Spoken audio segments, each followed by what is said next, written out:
சோகமா இருக்கிறவங்க அல்லேலூயா.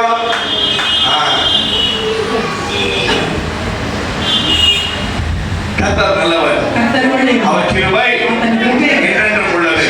கர்த்தர் நல்லவர், அவர் கிருபை என்றென்றும் உள்ளது. ஒரு நாளும் ஜெபித்துக் கொண்டிருக்கிறீர்களா? ஒரு நாளும் வேதத்தை வாசித்துக் கொண்டிருக்கிறீர்களா? ஆண்டவரை குறித்து எத்தனை பேர் நீங்கள் ஒரு நாளும் அறிந்து கொண்டிருக்கிறீர்கள்? கடந்த வாரம் எத்தனை பேர் நீங்கள் யோவான் சுவிசேஷத்தை தியானித்தீர்கள்? சிலர் மட்டும் தான். ஆனால் நீங்கள் அந்த புத்தகத்தை வாசிக்கும்படியே நான் கேட்டுக்கொள்கிறேன். மிகவும் ஆழம் இறங்கின ஒரு புத்தகமாக இருக்கிறது. நம்மை படைத்த, நம்மை ரட்சித்த திரியேக தேவனை குறித்தான காரியங்கள், சத்தியங்கள் அந்த புத்தகத்தில் அதிகமாய் அடங்கப்பட்டிருக்கிறது.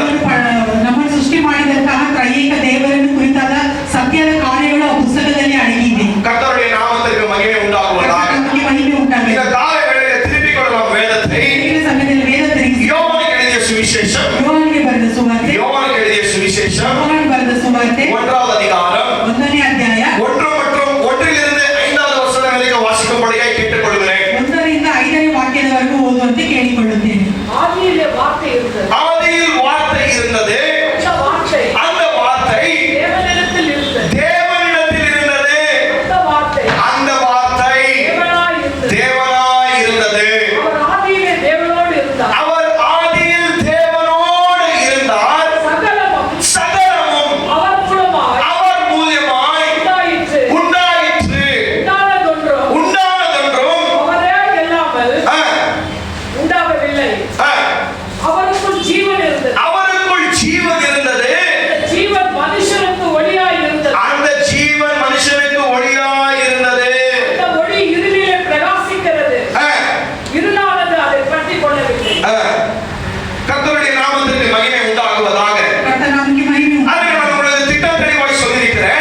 ನೋಡ್ತಾರೆ. புதிய ஏற்பாடு எந்த புத்தகம் இருக்குது, பழைய ஏற்பாடு எந்த புத்தகம் இருக்குதுன்னு நம்ம ஜனங்களுக்கு தெரியாது. ಹಳೆ ಏರ್ಪಾಟಿನಲ್ಲಿ ಯಾವ ಪುಸ್ತಕವಿದೆ? அது கானானிய ஸ்திரியா? சமாரிய ஸ்திரீ. ஆமென், அல்லேலூயா. பாருங்க, 3-4 அதிகாரத்தில் எதை பார்க்கிறோம்? சமாரியாவுக்கு சேர்ந்த ஒரு விபச்சாரக்குரிய ஒரு ஸ்திரீ அந்த இடத்துல நாம் பார்க்கிறோம். ஆண்டவர் என்ன செய்கிறார்? இஸ்ரவேலர்களுக்கு மட்டும் அவர் தேவன் அல்ல, நான் அந்நிய ஜனங்களுக்கும் நான் தெய்வமாய் இருக்கிறேன் என்று ஆண்டவர் என்ன செய்கிறார்? சமாரிய ஸ்திரீ இடத்துல போய் ஊழியம் செய்து, அந்த சமாரிய பட்டணத்தில் ஆண்டவர் ஊழியம் செய்து அந்த இடத்துல அநேகர் இயேசு தான் ரட்சகர் என்று ஜனங்கள் விசுவாசித்துக் கொண்டிருக்கிறார்கள். அதற்கு பின்பு அநேக காரியங்கள் இருக்கிறது. இம்பார்ட்டன்ட், அதெல்லாம் அன்இம்பார்ட்டன்ட் என்று நான் சொல்லவில்லை, மிகவும் முக்கியமான காரியங்களாக இருக்கிறது. ஆனா இந்த உங்களுக்கு முக்கியமான அதிகாரங்கள் எது என்று உங்களுக்கு நான் இப்பொழுது சொல்லிக் கொண்டிருக்கிறேன். 10வது அதிகாரத்தை நாங்கள் வாசித்தோம் என்றால், 10வது அதிகாரத்தை வாசித்தோம் என்றால் இயேசு நான் தான் நல்ல மேய்ப்பர் என்று சொல்லிக் கொண்டிருக்கிறார். பரலோகத்திற்கு போக வேண்டும் என்றால் இயேசு என்னுடைய வாசலின் மூலமாக நான் நீங்கள் பிரவேசிக்க வேண்டும் என்று ஆண்டவர் உபதேசித்துக் கொண்டிருக்கிறார். அது மட்டுமல்ல, 10வது அதிகாரத்தில் இயேசு என்ன சொல்லிக் கொண்டிருக்கிறார் என்றால், நான் பிதாவுக்கு சமமாய் இருக்கிறேன், நான் தேவனாய் இருக்கிறேன் என்று ஆண்டவர் அவரை அறிக்கையிட்டுக் கொண்டிருக்கிறார். அந்த நேரத்தில் யூதர்கள் என்ன செய்கிறார்கள்? அவரை சாகடிக்க கல்லுகளை எடுத்துக் கொள்கிறார்கள்.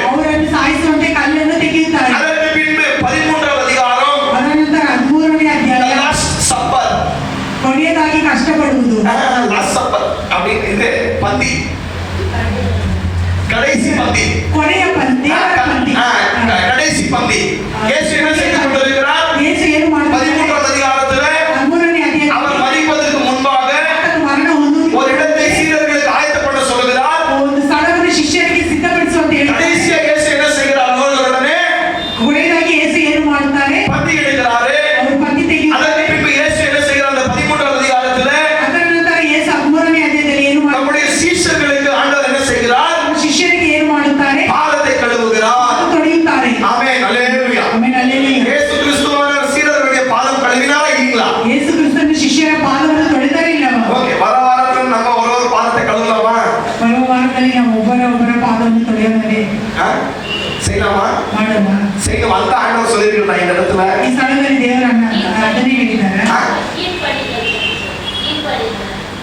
கீழ்ப்படிதல் அது இல்ல, we must serve one another.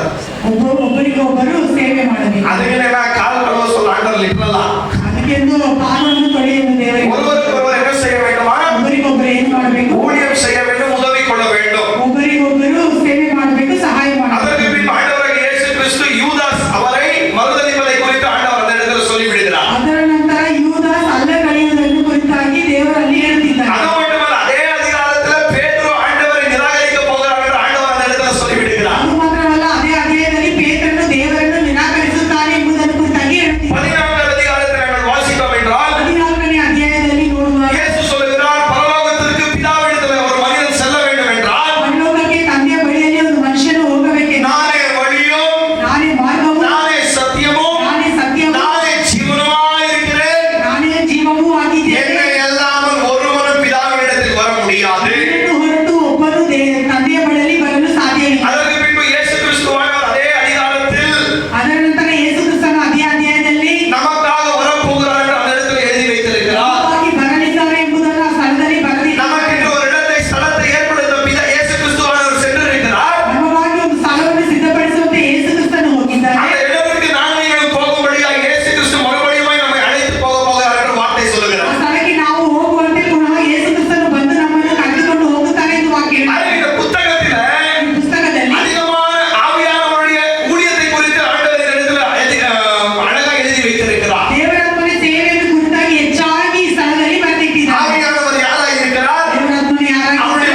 எல்லாம் வாயை திறந்து சொல்லலாம். ಎಲ್ಲ ಬಾಯಿ ತೆರೆದು ಹೇಳಿ. ஒருவரை ஒருவர் ಒಬ್ಬರನ್ನೊಬ್ಬರು நேசிக்க வேண்டும். ಪ್ರೀತಿಸಬೇಕು. அதற்கு பின்பு இயேசு சொல்லுகிறார், ಅದರ ನಂತರ ಯೇಸು ಹೇಳುತ್ತಾರೆ, இந்த உலகம் என்னை வெறுத்த காரணத்தினால, ಲೋಕ ನನ್ನನ್ನು ನಿರಾಕರಿಸಿದ நீங்கள் என்னுடைய ಕಾರಣದಿಂದ, சீடர்களாய் இருக்கிற காரணத்தினால, ನನ್ನ ಶಿಷ್ಯರಾಗಿರುವ ಕಾರಣದಿಂದ இந்த உலகமானது உங்களை வெறுக்க போகிறது. ಲೋಕವು ನಿಮ್ಮನ್ನು ನಿರಾಕರಿಸಿದೆ. இந்த உலகம் உங்களை உபத்திரவத்திற்குள்ளாக நடத்த போகிறது. ಲೋಕ ನಿಮ್ಮನ್ನು ಉಪದ್ರವದೊಳಗೆ ನಡೆಸುತ್ತದೆ. 14வது அதிகாரத்தை வாசித்தோம் என்றால், 11ನೇ ಅಧ್ಯಾಯ ಓದುವಾಗ அந்த இடத்தில் மறுபடியும் இயேசு கிறிஸ்துவானவர் ಆ ಸ್ಥಳದಲ್ಲಿ ಪುನಃ ಯೇಸು ಕ್ರಿಸ್ತವಾದವರು பரிசுத்த ஆவியானவரை குறித்து போதனை செய்து கொண்டிருக்கிறார். ಪರಿಶುದ್ಧಾತ್ಮನನ್ನು ಕುರಿತು ಬೋಧನೆ ಮಾಡುತ್ತಿದ್ದಾರೆ. அவர் எப்படி ஜனங்களினால நிராகரிக்கப்பட வேண்டும், ಅವರು ಹೇಗೆ ಜನಗಳಿಂದ ನಿರಾಕರಿಸಲ್ಪಡಬೇಕು, மறுபடியும் அவர் வரப்போகிறார் என்று ಆತನು ಬರುತ್ತಾನೆಂದು இயேசு ஒரு இடத்துல தெளிவாக எழுதி வைத்திருக்கிறார். ಆ ಸ್ಥಳದಲ್ಲಿ ಸ್ಪಷ್ಟವಾಗಿ ಬರೆದಿಟ್ಟಿದ್ದಾರೆ. 17வது அதிகாரம் மிகவும் முக்கியமான ஒரு அதிகாரம். 17ನೇ ಅಧ್ಯಾಯ ಬಹಳ ಮುಖ್ಯವಾದ ಒಂದು ಅಧ್ಯಾಯ. யாராவது சொல்லுங்க பார்க்கலாம், 17வது அதிகாரத்தில் என்ன இருக்கிறது? ಯಾರಾದ್ರೂ ಹೇಳಿರಿ 17ನೇ ಅಧ್ಯಾಯದಲ್ಲಿ ಏನಿದೆ ಎಂದು.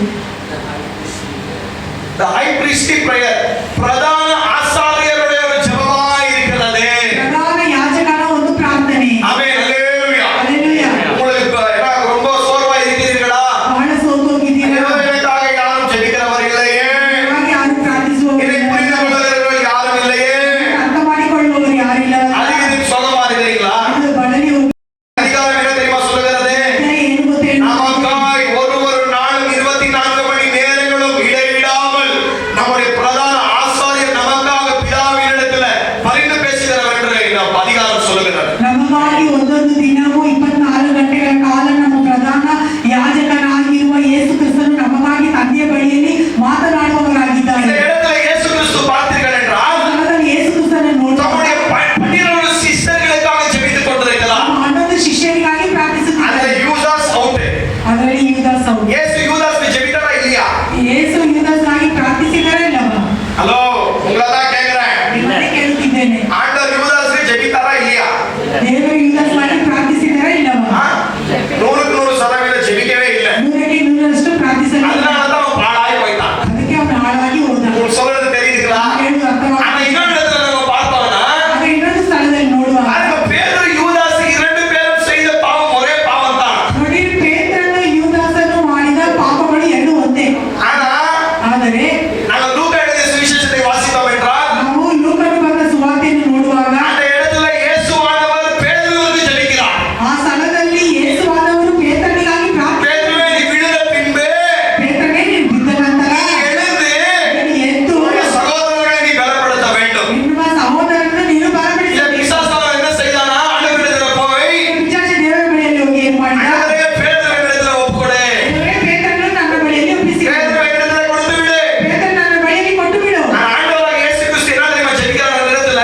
ಕರ್ತನಾದ ಯೇಸು ಕ್ರಿಸ್ತನ ಆ ಸ್ಥಳದಲ್ಲಿ ಏನು ಗೊತ್ತಾ? பேதுருவே, உன்னுடைய விசுவாசம் அழிந்து போகாதபடிக்கு நான் உனக்காக ஜெபித்திருக்கிறேன். ಪೇತ್ರನೇ, ನಿನ್ನ ವಿಶ್ವಾಸ ಕುಂದಿ ಹೋಗದಂತೆ ನಾನು ನಿನಗಾಗಿ ಪ್ರಾರ್ಥಿಸುತ್ತೇನೆ. இதுவே சிம்பிளா தெரியும். ಅದರಲ್ಲಿ ಸರಳವಾಗಿ ಗೊತ್ತಾಗಿದೆ. 11 பேர் ஆண்டவர் ராஜ்யத்துக்கு என்று தெரிந்து கொண்டார். 11 ಜನರನ್ನು ದೇವರು ರಾಜ್ಯಕ್ಕೆ ಆರಿಸಿಕೊಂಡರು. ஆண்டவர் யூதாசை என்ன செய்யவில்லை? ದೇವರು ಯೂದಾಸನ್ನು ಏನು ಮಾಡಿದರು? ஊழியத்துக்கு என்று தெரிந்து கொண்டார். ஆனால் ராஜ்யத்திற்கு என்று அவரை தெரிந்து கொள்ளவில்லை. ಸೇವೆಗೆ ಎಂದು ಆರಿಸಿಕೊಂಡರು, ಆದರೆ ರಾಜ್ಯಕ್ಕೆ ಎಂದು ಆರಿಸಿಕೊಳ್ಳಲಿಲ್ಲ. அதற்கு பின்பு பார்த்தோம் என்றால், ಅದರ ನಂತರ ನೋಡುವಾಗ 18, 19வது அதிகாரம், 20வது அதிகாரம் 18, 19, 20 இயேசு கிறிஸ்துவினுடைய மரணத்தை பார்க்கிறோம். ಯೇಸು ಕ್ರಿಸ್ತನ ಮರಣವನ್ನು அவர்களை ஜனங்கள் எப்படி துன்புறுத்தப்படுத்தினார்கள், அவமானப்படுத்தினார்கள். ಅವರನ್ನು ಜನಗಳು ಏಕೆ ಹಿಂಸೆಪಡಿಸಿದರು, ಅವಮಾನಪಡಿಸಿದರು. அவர் அடிக்கப்பட்டார், ಆತ ಹೊಡೆಯಲ್ಪಟ್ಟರು, அடக்கப்படப்பட்டார். ಸಮಾಧಿ ಮಾಡಲ್ಪಟ್ಟರು. 3ஆம் நாள் இயேசு என்ன செய்கிறார்? 3ನೇ ದಿನ ಯೇಸು ಏನು ಮಾಡಿದ? பாவத்தையும் மரணத்தையும் சத்ருவை ஜெயித்து ಪಾಪ ಮರಣ ಶತ್ರುವನ್ನು ಜಯಿಸಿ அவர் உயிரோடு எழுந்து வருகிறார். ಆತನು ಜೀವದಿಂದ ಎದ್ದು ಬಂದನು. 21வது அதிகாரத்தில் நாங்கள் பார்த்தோம் என்றால், 21ನೇ ಅಧ್ಯಾಯದಲ್ಲಿ ನೋಡುವಾಗ இயேசு என்ன செய்கிறார்? ಯೇಸು ಏನು நம்முடைய ಮಾಡಿದ? சீடர்களை பார்த்து ತನ್ನ ಶಿಷ್ಯರನ್ನು ನೋಡಿ அவர்களை பலப்படுத்தி ಅವರನ್ನು அந்த ಬಲಪಡಿಸಿ சுவிசேஷம் அப்படியே முடிந்து ಅವರ போய்விடுகிறது. ಸುವಾರ್ತೆ ಹಾಗೆ ಮುಗಿದು ಹೋಯಿತು. கர்த்தருடைய நாமத்திற்கு மகிமை உண்டாகுவதாக. ನಮಗೆ ಮಹಿಮೆ ಉಂಟಾಗಲಿ. இதுதான் இந்த புத்தகத்தின் ஒரு பிரிவாய் இருக்கிறது.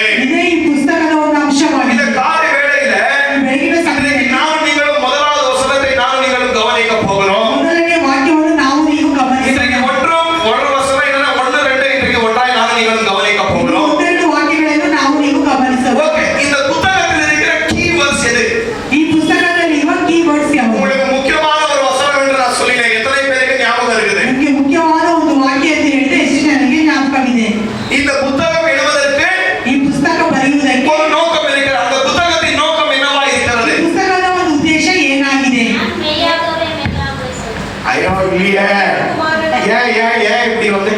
சொல்லியிருக்கோம். அது எந்த அதிகாரம் எந்த அவசியம் எனக்கு அது வேணும். நீங்க வேற எல்லாம் சொல்றது எனக்கு தேவையில்லை. ஏதோ ஐயோ இல்ல ரோமருக்கெல்லாம் போவாதீங்க. பாருங்க நான் சிம்பிளா சொல்றேன். இப்போ எந்த புத்தகத்தை பிரசங்கம் பண்ண ஆரம்பித்திருக்கிறேன்? எந்த புத்தகம்? யோவான். நாம எந்த புத்தகத்தை பார்க்கிறோம்? யோவானை மட்டும் தான் பார்க்கிறோம். வெளியே என்ன செய்யக்கூடாது, போகக்கூடாது. பாருங்க இந்த புத்தகம் எழுதிய நோக்கம் என்னவென்று உங்களுக்கு நான் தெளிவா சொல்லியிருக்கிறேன்.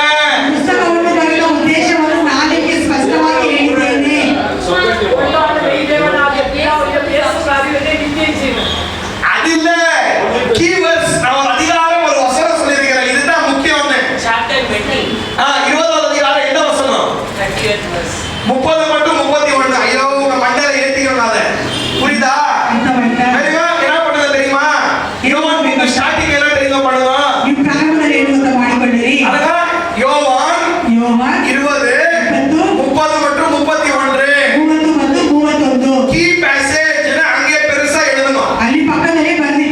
இதெல்லாம் மண்டையில இருந்தா தான் நீ பைபிள் படிச்சா புரியும். புரியுதா சொல்றது? சும்மா வாசித்து கொண்டிருந்தா யாராவது ஒரு தாத்தா சொல்லுவாங்க தெரியுமா? கோணல முந்தே கிண்டறி வாசித்தாங்கன்னு. அதுதான் செய்து கொண்டிருக்கிறீர்கள். புரியுதா? அப்ப நான் நீ சபைக்கு வருது எது தெரியுமா? நம்ம பாஸ்டர் எல்கேஜி பசங்களுக்கு கத்து கொடுக்க மாதிரி கத்து கொடுக்குறாரு. இதுக்காக ஆண்டவர் இந்த இடத்துல என்னை வைத்திருப்பது. எனக்கு சத்தியத்தை கற்றுக் கொடுப்பது தான் என்னுடைய வேலையா இருக்கிறது. அந்த சத்தியத்தை கற்றுக்கொள்வது உங்களுடைய வேலையா இருக்கிறது. இதுக்குதான் நீ சர்ச்சுக்கு வர. நீ டைம் பாஸ் பண்ண சர்ச்சுக்கு வர்றது இல்ல. முதல்ல இதுக்காக வரோம். ஆண்டவரை துதித்து ஆண்டவரை ஆராதிக்கும்படியாக. இரண்டாவது எதுக்காக சபைக்கு வர? எதுக்காக தேவனுடைய செய்தியை கேட்கிற சொல்லுங்க பார்க்கலாம்.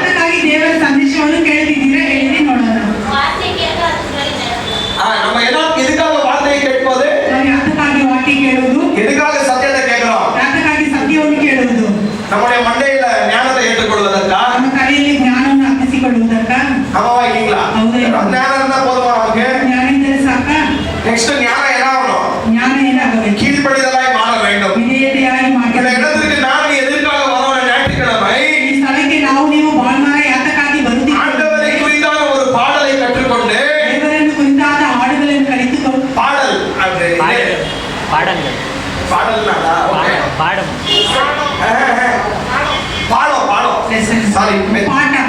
ಪಾಠ ಕಲೀಲಿಕ್ಕೆ ನಾವು ಚರ್ಚಿಗೆ ಬರ್ತಾ ಇದೀವಿ. புரியுது அவங்க சொல்றது? ஆண்டவரை குறித்தான பாடம் கற்றுக்கொள்வதற்காக நாங்கள் ஆலயத்திற்கு வருகிறோம். இத்தனை வருஷம் நீ எப்படி இருந்தியோ என்ன செய்தியோ அதெல்லாம் தேவையே இல்லை.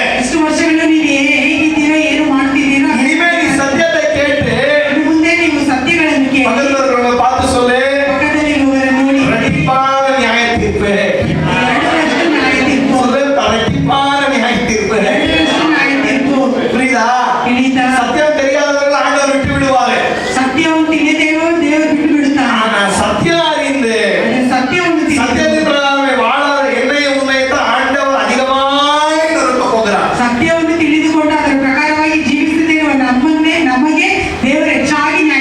தேவனுடைய பிள்ளைகளை சண்டே வருவதற்கு எப்படி ஒரு குழந்தை வந்து ஸ்கூலுக்கு போவதற்கு ரொம்ப வைராகியமா இருக்குமோ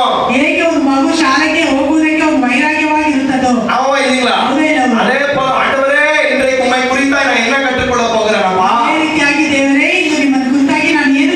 இந்த சத்தியம் என்ன எப்படி மாற்ற போகிறது ஆண்டவரே? இந்த சத்தியத்தை நான் எப்படி அபியாசம் செய்து நடக்கணும் ஆண்டவரே? நான் நீங்களும் கற்றுக்கொள்ளக்கூடிய ஒரு ஜனங்களாய் காணப்பட வேண்டும். ஓகே, இந்த புத்தகத்தின் கீ பேசேஜ் எதா இருக்கிறது? எது சத்தமா சொல்லுங்க பார்க்கலாம். யோவான் 20 30 31. ஓகே, அந்த வசனத்தை யாராவது வாசிங்க சீக்கிரமா. யோவான் 20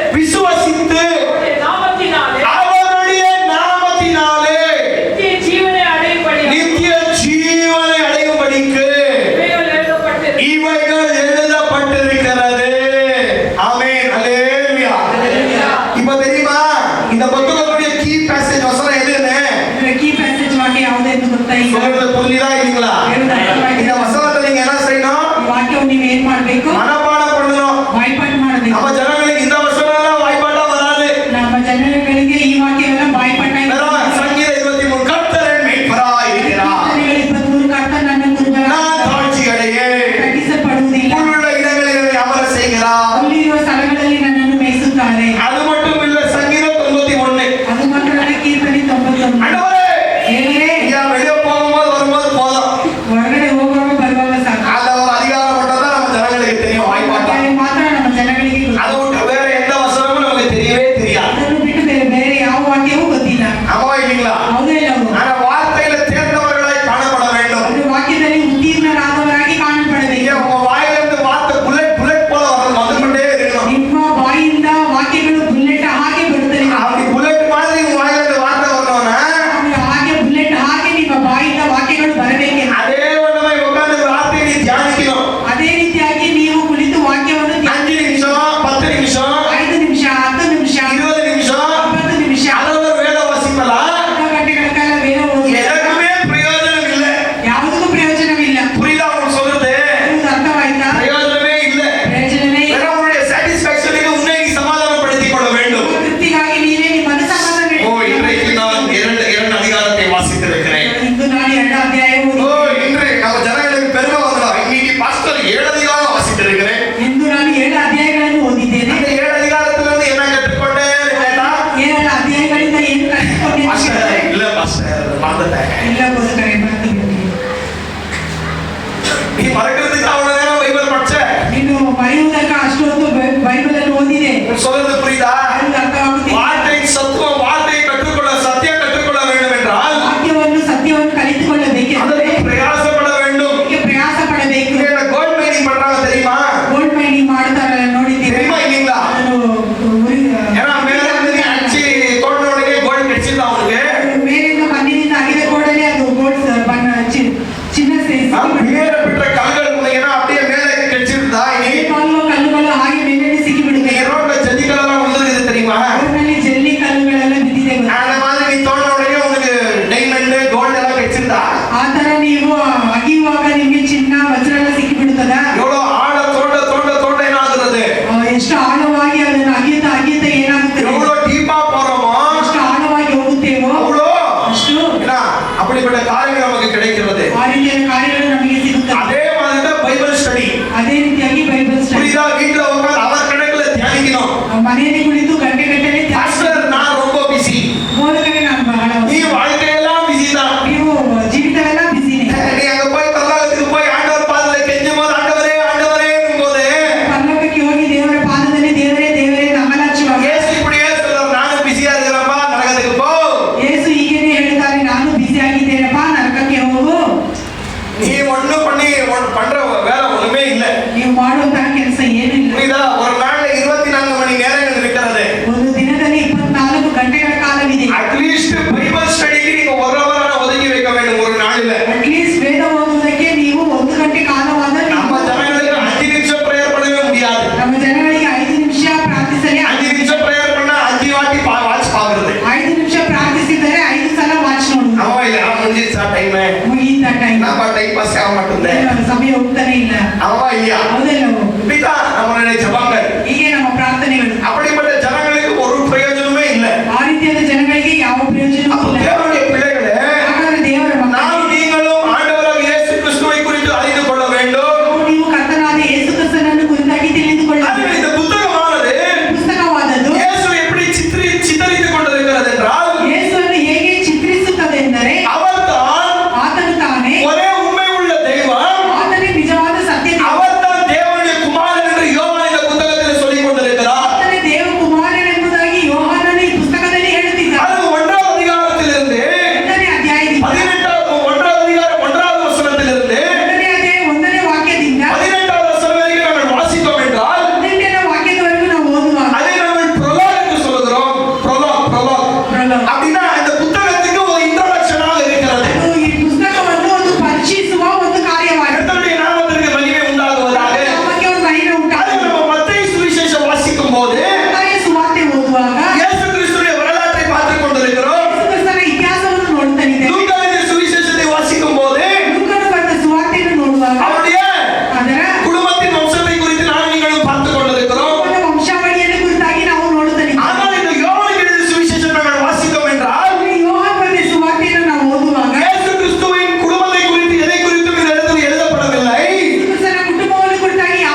விசுவாசத்தை நான் வைக்கிறேன். ವಿಶ್ವಾಸವನ್ನು ಇಡುತ್ತೇನೆ. எல்லா கரங்களை ஆண்டவருக்கு நன்றி செலுத்தலாம். நன்றி ஆண்டவரே, நன்றி இயேசுவே. கர்த்தருடைய நாமத்துக்கு மகிமை உண்டாகுவதாக. ನಮಗೆ ಮಹಿಮೆ ಉಂಟಾಗಲಿ. அதில் அநேக காரியங்கள் இருக்கிறது உங்களுக்கு சொல்வதற்கு. ಅನೇಕ ಕಾರ್ಯಗಳಿದೆ ನಿಮಗೆ ಹೇಳುವುದಕ್ಕೆ. ஆனால் அநேக நேர காலங்கள் நமக்கு அவசியமா இருக்கிறது. ಅನೇಕ ಕಾಲ ಸಮಯ ನಮಗೆ ಅವಶ್ಯಕವಾಗಿದೆ. அதனால சில முக்கியமான காரியங்களை நான் சொல்ல ஆசைப்படுகிறேன். ಮುಖ್ಯವಾದ ಕಾರ್ಯಗಳನ್ನು ನಿಮಗೆ ಹೇಳಲು ಆಸೆ ಪಡುತ್ತೇನೆ. இயேசு கிறிஸ்துவானவர் ಯೇಸು ಕ್ರಿಸ್ತುವಾದವರು பிதாவுக்கு சமமானவராக இருக்கிறார். ತಂದೆಗೆ ಸಮವಾಗಿದ್ದಾರೆ. ஆமென். பக்கத்துல பார்த்து சொல்லு, ಪಕ್ಕದಲ್ಲಿರುವವರನ್ನು ನೋಡಿ ಹೇಳಿ, இயேசு ಯೇಸು பிதாவுக்கு ತಂದೆಗೆ சமமானவர். ಸಮವಾದವರು. கர்த்தருடைய நாமத்துக்கு மகிமை உண்டாகுவதாக. ನಮಗೆ ಮಹಿಮೆ ಉಂಟಾಗಲಿ. என்னுடைய சிறிய வயதுல ಚಿಕ್ಕ ವಯಸ್ಸಿನಲ್ಲಿ நான் எப்படி நினைத்துக் கொண்டிருந்தேன் என்றால், ಹೇಗೆ ಅಂದುಕೊಂಡಿದ್ದೆ ಎಂದರೆ, முதலாவது பிதா, ಮೊದಲನೇದು ತಂದೆ, இரண்டாவது இயேசு கிறிஸ்து, ಎರಡನೇದು ಯೇಸು ಕ್ರಿಸ್ತನು, மூன்றாவது பரிசுத்த ஆவியானவர். ಮೂರನೇದು ಪರಿಶುದ್ಧಾತ್ಮನು. பிதாவை காட்டிலும் பெரியவர் வேறு யாருமே இல்லை.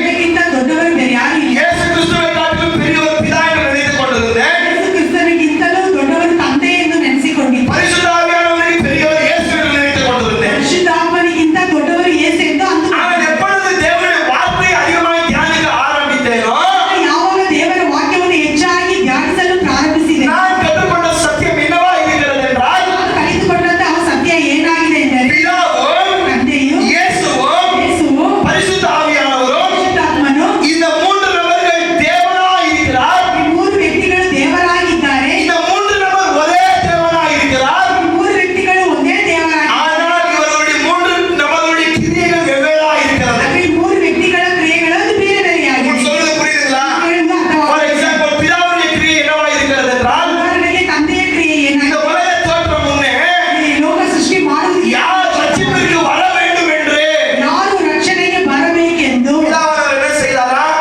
ತಂದೆಯಾದವರು ಏನು ಮಾಡಿದರು? ஜனங்களை தெரிந்து கொண்டு ரட்சிப்பிற்கு முன்குறித்த தெய்வமாய் இருக்கிறார். ಜನಗಳನ್ನು ರಕ್ಷಣೆಗೆಂದು ಆರಿಸಿಕೊಂಡ ದೇವರಾಗಿದ್ದಾರೆ. இயேசு கிறிஸ்துவின் வேலை என்னவா இருக்கிறது என்றால், ಕ್ರಿಸ್ತನ ಕೆಲಸ ಏನಾಗಿದೆ ಎಂದರೆ, பிதா யாரை ரட்சிப்பிற்கு என்று தெரிந்து கொண்டு முன்குறித்தாரோ, ತಂದೆಯು ಯಾರನ್ನು ರಕ್ಷಣೆಗೆಂದು ಆರಿಸಿಕೊಂಡು ಅವರನ್ನು ಕರೆದರೋ இவர்களுக்காக மட்டும்தான். ಇವರುಗಳಿಗಾಗಿ ಮಾತ್ರವೇ. ஹலோ, இயேசு யாருக்காக மரித்தார்? உலகத்தில் இருக்கிற ஒருவர் நபர்களுக்காக இயேசு மரித்தாரா? ಲೋಕದಲ್ಲಿರುವ ಒಂದೊಂದು ಜನಗಳಿಗಾಗಿ ಯೇಸು ಕ್ರಿಸ್ತನು ಮರಣ ಹೊಂದಿದರಾ? மரித்தாரா?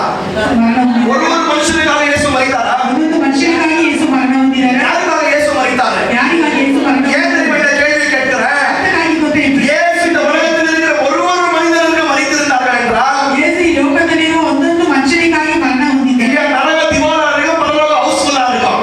ನರಕ ದಿವಾಲಾಗಿರುತ್ತದೆ, ಪರಲೋಕ ಹೌಸ್ಫುಲ್ ಆಗಿರುತ್ತದೆ. சொல்றது புரியுதா உங்களுக்கு?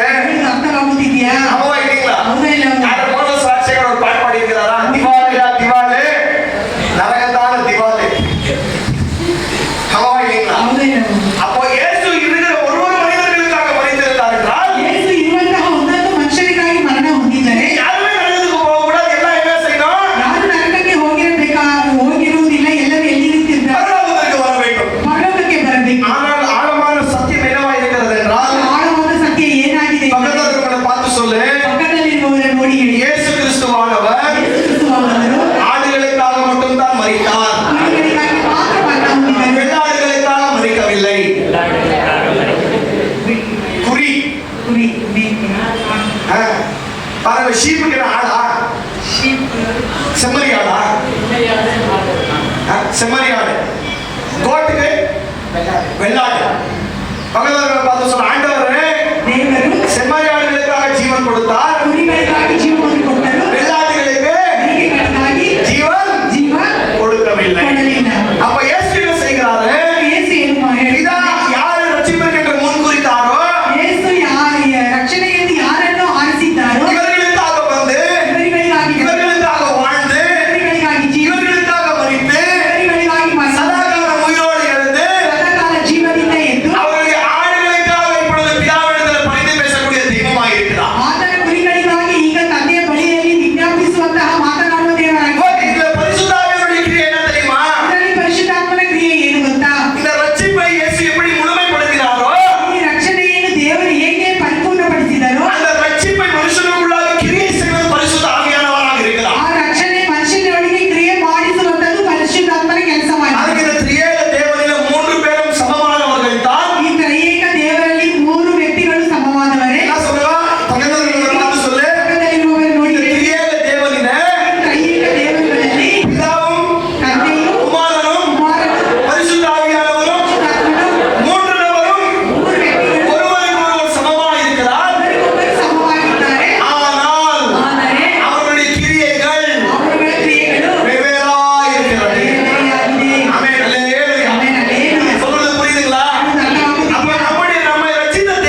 இந்த வானத்தை பூமியை எல்லா மனிதர்களை உருவாக்குவதற்கு முன்பாகவே ಈ ಆಕಾಶ ಭೂಮಿ ಎಲ್ಲಾ ಮನುಷ್ಯರನ್ನು ಉಂಟು ಮಾಡುವುದಕ್ಕಿಂತ ಮುಂಚಿತವಾಗಿ இந்த பிரபஞ்சத்தை உருவாக்குவதற்கு முன்பாகவே ಪ್ರಪಂಚವನ್ನು ಉಂಟು ಮಾಡುವುದಕ್ಕಿಂತ ಮುಂಚಿತವಾಗಿಯೇ இயேசுவானவர் ಯೇಸುವಾದವರು நித்தியத்திலிருந்து நித்தியத்திலே வாசம் பண்ணி கொண்டிருக்கிறார்.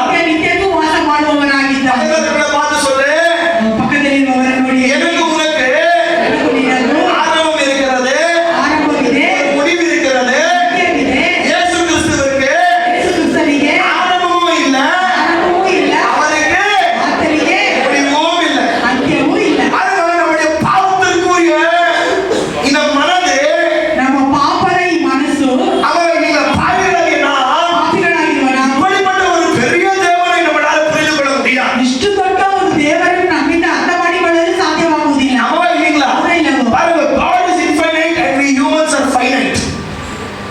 அப்படின்னா ஆண்டவர் வந்து லிமிட்லெஸ். அவருக்கு ஒரு ஏன்னா ஒரு எண்டே இல்ல, ஒரு முடிவே இல்லை. ಅವರಿಗೆ ಒಂದು ಎಲ್ಲೆಡೆ ಇಲ್ಲ. அவர் அப்படிப்பட்ட ஒரு பெரிய தேவன் அவர். ಆ ರೀತಿಯಾದ ಒಂದು ದೊಡ್ಡ ದೇವರವರು. ஆனா ನಾನು நீ அப்படிப்பட்ட பெரிய தேவனை குறித்து ನಾವು ನೀವು ಆ ರೀತಿಯಾದ ಒಂದು ದೊಡ್ಡ ದೇವರನ್ನು ಕುರಿತು ஏதோ சில காரியங்கள் மட்டும் தான் கற்றுக்கொள்கிறோம். ಬರೀ ಕೆಲವು ಕಾರ್ಯ ಮಾತ್ರ ನಾವು ஒரு ಕಲಿತುಕೊಳ್ಳುತ್ತೇವೆ. எக்ஸாம்பிள் உங்களுக்கு நான் எப்படி சொல்ல வேண்டும் என்றால், ಹೇಗೆ ಹೇಳಬೇಕೆಂದು ஒரு பெரிய சீ இருக்குது, ஓஷன் இருக்குது. ಒಂದು ದೊಡ್ಡ ಸಮುದ್ರವಿದೆ. ஆமா இல்லீங்களா? ಹೌದಾ ಇಲ್ಲವೋ? நம்முடைய ஞானம் எப்படி தெரியுமா? ಜ್ಞಾನ ಹೇಗೆ ಗೊತ್ತಾ? ஒரு கிளாஸ் எடுத்துக்கோங்க, ಒಂದು ಗ್ಲಾಸ್ ಅನ್ನು ತೆಗೆದು அந்த தண்ணீர் எடுத்தோம் என்றால் ಅದನ್ನೇ ನೀರು ತೆಗೆದು நம்முடைய அறிவு ನಮ್ಮ ಒಂದು ತಿಳುವಳಿಕೆ அவ்வளவு மட்டும்தான். ಅಷ್ಟೇ ಮಾತ್ರ. ஆனா அந்த ஓஷன்ல எவ்வளவு தண்ணீர் இருக்குது? ಆದ್ರೆ ಸಮುದ್ರದಲ್ಲಿ ಎಷ್ಟೊಂದು ನೀರಿದೆ. ஆமா இல்லீங்களா? ಹೌದಾ ಇಲ್ಲವೋ? அதற்கு தண்ணீரை முழுவதுமா நீ எடுத்துக்கொள்ள முடியும் உன்னால? ಅದನ್ನು ಪೂರ್ಣವಾಗಿ ನೀವು ತೆಗೆದುಕೊಳ್ಳಲು ಸಾಧ್ಯನಾ? புரியுதா உங்களுக்கு சொல்றது? ನಿಮಗೆ நான் ಅರ್ಥವಾಗುತ್ತದೆ? எதற்கு ஆண்டவரை ஒப்பிட்டுக் கொண்டிருக்கிறேன் உங்களுக்கு புரிகிறதா? ಯಾವುದಕ್ಕೆ ದೇವರನ್ನು ಹೋಲಿಸುತ್ತಿದ್ದೇನೆ ಎಂದು ನಿಮಗೆ ಗೊತ್ತಾಗುತ್ತಿದೆಯಾ? எப்படி அந்த தண்ணீருக்கு ஒரு லிமிட்லெஸ்ஸா இருக்கிற எண்டே இல்லையோ, ಹೇಗೆ ಆ ಸಮುದ್ರಕ್ಕೆ ನೀರಿಗೆ ಒಂದು ಅಂತ್ಯವೇ ಇಲ್ಲವೋ அதே வண்ணமாய் தான் ஆண்டவராக இயேசு கிறிஸ்துவாய் இருக்கிறார். ಅದೇ ರೀತಿಯಾಗಿ ಕರ್ತನಾದ ಯೇಸು ಕ್ರಿಸ್ತನು ಇದ್ದಾನೆ. இன்றைக்கு பெருமை பாராட்டக்கூடிய அநேக கிறிஸ்தவர்கள் இருக்கிறார்கள். ಇಂದು ಹೆಚ್ಚಳ ಪಡುವಂತಹ ಅನೇಕ ಕ್ರೈಸ್ತರಿದ್ದಾರೆ. எனக்கு அது தெரியும், எனக்கு இதை தெரியும், நான் அப்படி இருக்கிறேன், இப்படி இருக்கிறேன். ನನಗೆ ಅದು ಗೊತ್ತು, ನನಗೆ ಇದು ಗೊತ್ತು, ನಾನು ಹಾಗಿದ್ದೇನೆ, ನಾನು ஆனா ಹೀಗಿದ್ದೇನೆ. இவ்வளோ சதவீதத்துல ನೋಡಿ, ಶೇಕಡ ಇಷ್ಟರಲ್ಲಿ ஏதோ புள்ளி மட்டும் தான் எனக்கு உனக்கு ஆண்டவரை குறித்து தெரியும். ಏನೋ ಒಂದು ಸ್ವಲ್ಪ ಒಂದು ಚುಕ್ಕೆ ಅಳತೆ ಅಷ್ಟು ಮಾತ್ರ ದೇವರನ್ನು ಕುರಿತಾಗಿ ನಮಗೆ ಗೊತ್ತು. அதுக்கு நானே சோர்ந்து போய்விடக்கூடாது. ಇದು ನಾವು ನೀವು ಸೋತು ಹೋಗಿ ಬಿಡ. ஆண்டவர் அவரை குறித்து இந்த வேதாகமத்தில் நமக்கு என்ன கற்றுக் கொடுத்திருக்கிறாரோ, ದೇವರು ಆತನನ್ನು ಕುರಿತಾಗಿ ಈ ವೇದದಲ್ಲಿ ನಮಗೆ ಏನು இந்த ಕಲಿಸಿಕೊಟ್ಟಿದ್ದಾರೋ சத்திய வார்த்தைகளை தியானித்து ಸತ್ಯ ವಾಕ್ಯವನ್ನು ಧ್ಯಾನಿಸಿ ஒரே தெய்வமான இயேசு கிறிஸ்துவை குறித்து இந்த புத்தகத்தின் மூலமாய் மட்டும்தான் நான் அவரை அறிந்து கொள்ள முடியும். ಒಂದೇ ದೇವರಾಗಿರುವ ಯೇಸು ಕ್ರಿಸ್ತನನ್ನು ಈ ಪುಸ್ತಕದ ಮೂಲಕವಾಗಿ ಮಾತ್ರ ನಾವು ನೀವು ಅರಿತುಕೊಳ್ಳಲು ಸಾಧ್ಯ. நீ ஆண்டவரை தெரிந்து கொள்ள வேண்டுமா? ದೇವರನ್ನು ತಿಳಿದುಕೊಳ್ಳಬೇಕಾ? தெரிந்து கொள்ள வேண்டுமா? தெரிந்து கொள்ள நான் வாயாடிருந்து பேசுறேன். ஆண்டவரை தெரிந்து கொள்ள வேண்டுமா? ದೇವರನ್ನು ತಿಳಿದುಕೊಳ್ಳಬೇಕಾ? ஆண்டவரை என்ன தெரிந்து கொள்ள வேண்டுமா? ದೇವರನ್ನು ತಿಳಿದುಕೊಳ್ಳಬೇಕಾ? பக்கத்தவர்களை கையை கொடு. ಪಕ್ಕದಲ್ಲಿಯವರಿಗೆ ಕಣ್ಕೊಟ್ಟು ಹೇಳಿರಿ, ஒரு நாள் பைபிள் படிங்க பிரதர், ಒಂದೊಂದು ದಿನವೂ ವೇದ ಓದಿರಿ ಸಹೋದರರೇ, பைபிள் படிங்க ಸಿಸ್ಟರ್.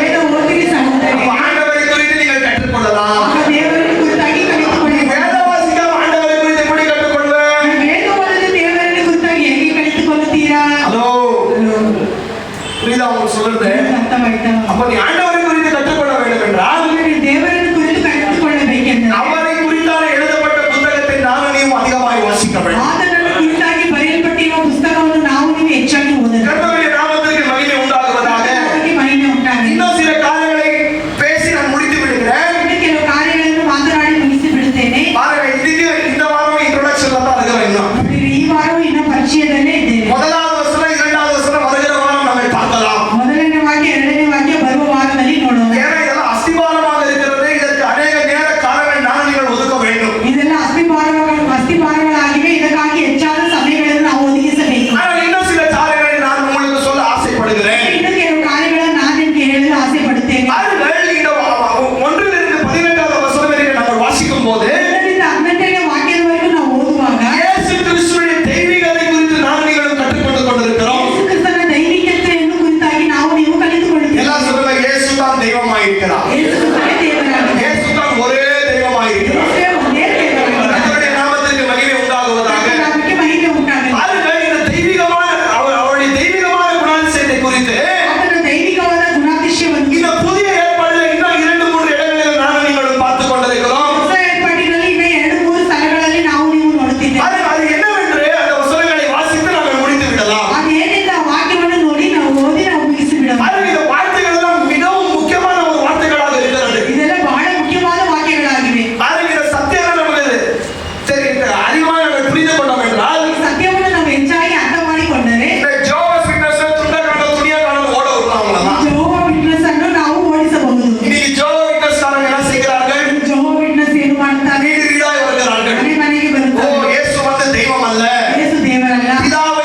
பாருங்க, இந்த ரெஃபரன்ஸ் வசனங்களை எழுதி வைத்துக் கொள்ளுங்கள். ಇದನ್ನೆಲ್ಲ ಬರೆದಿಟ್ಟುಕೊಳ್ಳಿರಿ.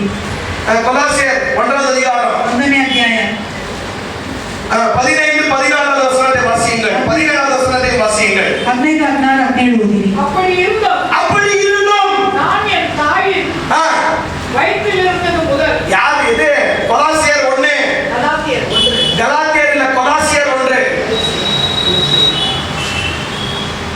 கொலாசியர் 1 15, 16, 17.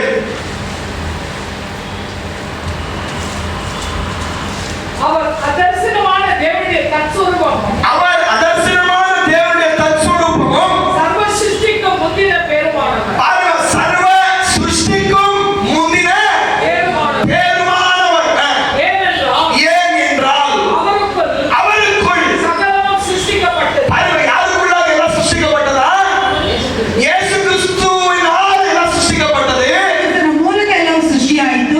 பரலோகத்தில் உள்ளவைகளும் பரலோகத்தில் உள்ளவைகளும் பூலோகத்தில் உள்ளவைகளும் ஆகிய காணப்படுகிறவர்களும் காணப்படாதவர்களுமான சகல வஸ்துக்களும் சிங்காசனங்களாகும் சிங்காசனங்களாய் இருக்கட்டும், கர்த்தத்துவமாய் இருக்கட்டும், துரைத்தனங்களாய் இருக்கட்டும், அதிகாரங்களானாலும் சகலமும் பாருங்க, சகலமும் என்ன சொல்லுங்க? சகலமும் அவரை கொண்டு அவருக்கென்று சிருஷ்டிக்கப்பட்டது. ஆமென். அல்லேலூயா. சொல்றது புரியுதா? இந்த சிருஷ்டி இருக்குதல்ல, ಸೃಷ್ಟಿ ಇದೆ ಎಂದರೆ ನಾನು ಈ ಸೃಷ್ಟಿಯ ಸೃಷ್ಟಿಕರ್ತನಾ? ನಾವೆಲ್ಲ ಸೃಷ್ಟಿಕರ್ತನ. ஹலோ, உங்களதான் கேக்குறேன். ಮನೆ ಕೇಳ್ತೀವಿ. ನಾನು ಈ ಸೃಷ್ಟಿಯ ನಾವು ನೀವು ಸೃಷ್ಟಿಗಳ ಇಲ್ಲ, எல்லாவற்றையும் ಸೃಷ್ಟಿದ ಕರ್ತರ ನಾನೇ. ನಾವು ನೀವು ಎಲ್ಲವನ್ನು ಸೃಷ್ಟಿ ಮಾಡಿದ ಕರ್ತನ. யாரு நானே? ನಾವು ನೀವು ಯಾರು? ಸೃಷ್ಟಿ ತಾನೇ. ಸೃಷ್ಟಿ ತಾನೇ. ஆத்தம் எழுதுற என்ன சொல்ற? கொலாசியர் புத்தகத்துல ಕೊಲೆಸರಿಗೆ ಬರೆದ ಪತ್ರಿಕೆಯಲ್ಲಿ ವಾಕ್ಯ எல்லா ಸೃಷ್ಟಿಗಳು ಎಲ್ಲಾ ಸೃಷ್ಟಿಗಳು யாருக்காக உருவாக்கப்பட்டதா? ಯಾರಿಗಾಗಿ ಉಂಟು ಮಾಡಲ್ಪಟ್ಟಿತು? எல்லாம் வாயை திறந்து சொல்லு. ಎಲ್ಲ ಬಾಯಿ ತೆರೆದು ಹೇಳಿ. யாருக்காக உருவாக்கப்பட்டது? ಯಾರಿಗಾಗಿ ಉಂಟು ಮಾಡಲ್ಪಟ್ಟಿತು? உனக்காகவா? ಯಾರಿಗಾಗಿ? யாருக்காக? ಯಾರಿಗಾಗಿ? யாருக்காக? ಯಾರಿಗಾಗಿ? இயேசு கிறிஸ்துவுக்காக உருவாக்கப்பட்டவர். ಯೇಸು ಕ್ರಿಸ್ತನಿಗಾಗಿ ಉಂಟು இது ಮಾಡಲ್ಪಟ್ಟಿತು. எல்லா ಸೃಷ್ಟಿகளும் தெரியுது இந்த உலகத்துல. ಲೋಕದಲ್ಲಿ ಎಲ್ಲಾ ಸೃಷ್ಟಿಗಳು ಇದೆ. யாருக்காக ಸೃಷ್ಟಿ செய்யப்பட்டது? ಯಾರಿಗಾಗಿ ಸೃಷ್ಟಿ ಮಾಡಲ್ಪಟ್ಟಿತು? யாருக்காக? ಯಾರಿಗಾಗಿ? இயேசு கிறிஸ்துவுக்காக. ಯೇಸು ಕ್ರಿಸ್ತನಿಗಾಗಿ. ஆமென். அல்லேலூயா. ಹಲ್ಲೆಲೂಯಾ. புரியுதா உங்களுக்கு சொல்றது? ಇದು ಅರ್ಥವಾಯ್ತಾ? திருப்பி கொடுங்கள். வேதத்தில் எபிரேயருக்கு எழுதிய நிருபம் ಇಬ್ರಿಯರಿಗೆ ಬರೆದ ಪತ್ರಿಕೆ 1வது அதிகாரம். 1ನೇ ಅಧ್ಯಾಯ. எபிரேயர் ಇಬ್ರಿಯರಿಗೆ ಬರೆದ ಪತ್ರಿಕೆ 1.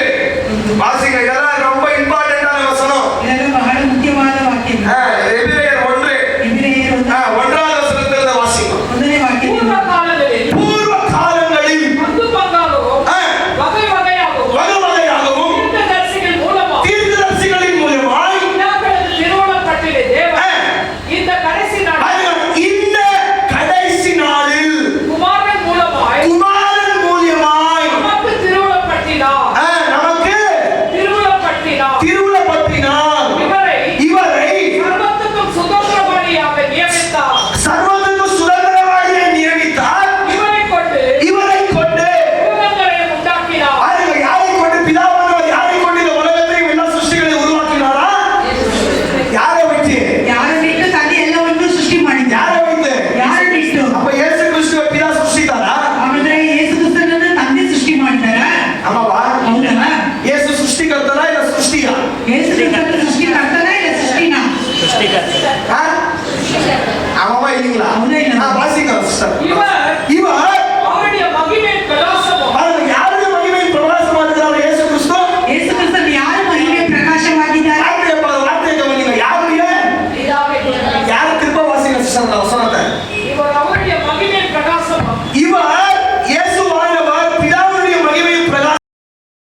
அவருடைய தன்மையின் சொரூபமாய் பாருங்க, யாருடைய தன்மை? பிதாவுடைய தன்மை சொரூபமாய் இருந்து சர்வத்தையும் நம்முடைய வல்லமை உள்ள வசனத்தினாலே ஆகுகிறவராய் தம்மாலே தாமே நம்முடைய பாவங்களை நீக்கவும் நம்முடைய பாவங்களை நீக்கவும் சுத்திகரிப்பை உண்டு பண்ணி உன்னத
அப்பொழுது மாறி போகும்.